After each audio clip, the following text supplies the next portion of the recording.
మనం on screen చూద్దాము. Yes sir, మీతో ఒక 2 విషయాలు మాట్లాడొచ్చా?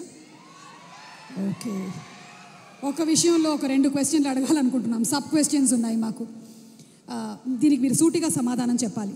2 పేర్లు చెప్తాను, వాళ్ళల్లో మోస్ట్ హ్యాండ్సమ్ ఎవరు అనేది మీరు చెప్పాలి. ఏ డాక్టర్ ఎం మోహన్ బాబు గారు, బి విష్ణు మంచు గారు. ఈ 2లో కల్లా ఎవరు మోస్ట్ హ్యాండ్సమ్?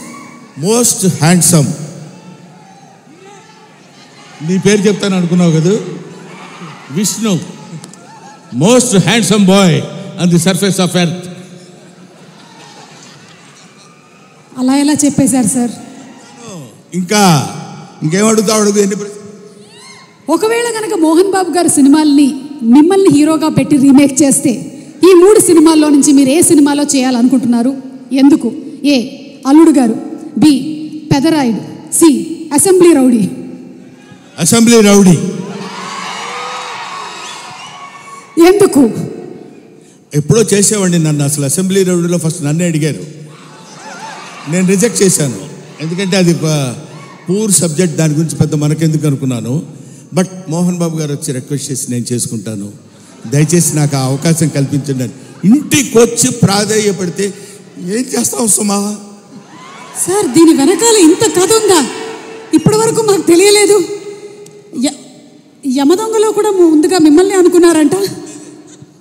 యమదొంగ నన్ను అడగలేదు, ఎందుకంటే ఆ యముడు అట్లాంటి క్యారెక్టర్లకు ఆయన సరిపోతాడు. బయట సరిపోతాడు, సినిమా సరిపోతాడు. Okay sir, critical question. Mohan Babu గారిలో మీకు క్రిటికల్ క్వశ్చన్ నీకా నాకా? Answer sir, answer. Mohan Babu గారిలో మీకు నచ్చే ఒక విషయం, నచ్చని ఒక విషయం, 2. నచ్చే విషయం లేదు, నచ్చని విషయం లేదు. అసలు మోహన్ బాబే నచ్చడు నాకు. Yes sir, what are you talking? పోతాను అనుకున్నారు సార్, నేను అవాక్కయ్యాను. నువ్వు అవాక్కైనా నాకేం అభ్యంతరం లేదు, కానీ మోహన్ బాబు నాకు నచ్చడు.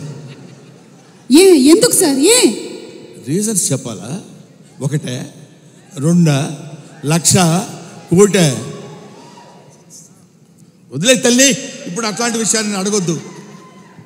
ఓకే, సో బ్రహ్మానందం గారు మరికొద్దిసేపట్లో స్టేజ్ మీదకి వస్తారు, ఇంకాసేపు ఇక్కడే ఉంటారు కాబట్టి ఇంత చెప్పిన తర్వాత ఇక్కడ ఉండడం కొంచెం కష్టం అంటారా? వెళ్ళిపోవడం అంతే. ఓకే, మరి ఇంకా ఆలస్యం చేయకుండా మా హాస్య బ్రహ్మ, ఇందాక ఆయన చెప్పినవన్నీ సరదాగానే ఆయనకు మోహన్ బాబు గారు అంటే చాలా ఇష్టం. ఎస్, ఒక మహానటుడిని ఇష్టపడిన వాళ్ళు ఎవరు ఉంటారమ్మా? అంటే నేను ఒకసారి మోహన్ బాబు గారిని కూడా అడుగుదాం అనుకుంటున్నాను, ఆయన ఏం చెప్పాలనుకుంటున్నారో. ఇందాక మీరు చెప్పింది సార్, ఇందాక బ్రహ్మానందం గారు చెప్పిన దాని గురించి మీ స్పందన తెలుసుకోవాలనుకుంటున్నాం. బ్రహ్మానందం ఏం చెప్పినా కరెక్టే. అంతేనంటారా సార్? అతనికి ఎదురు చెప్పడం నాకు ఇష్టం లేదు. I love him. అంటే బ్రహ్మానందం గారు పెద్ద డాన్ అంటారా? నేను భయపడుతూ ఉంటాను. బ్రహ్మానందం గారు అంటే మోహన్ బాబు గారు భయపడుతున్నారంటే ఇంకా నేను బ్రహ్మానందం గారంటే భయపడ్డు, నిజానికి భయపడతాడు. బ్రహ్మానందం అంటే నిజం, నిజం అంటే బ్రహ్మానందం. కాబట్టి మరి ఇక ఆలస్యం చేయకుండా మా హాస్య బ్రహ్మ, the Guinness book of world record holder, అలాగే పద్మశ్రీ అవార్డీ బ్రహ్మానందం గారిని సాధారణంగా వేదిక మీదకి రావాల్సిందిగా రిక్వెస్ట్ చేస్తున్నాము. కన్నప్ప